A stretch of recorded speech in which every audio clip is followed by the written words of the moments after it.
مرګرو د پروګرام په دې مرحله کې زلمي سندرغاړي چې مستقبل ورته سترګې په لار دي زه طارق حسین باچاله چې ډېر ښکلی اواز ډېر ښکلی انداز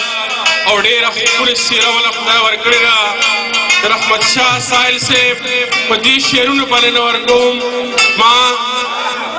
چې ما پکې تل د پرهرونو جامې واچولې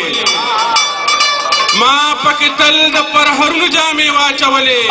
په دې کوڅو کې ملنګي داسې اسانه نه وه او ما خو چې چغه کړه نو ټولې پښتونخوا واورېده ما خو چې چغه کړه نو ټولې پښتونخوا واورېده خدای خبر ولې رسېدلې در جانانه نه وه د ساحل صاحب په دې شعرونو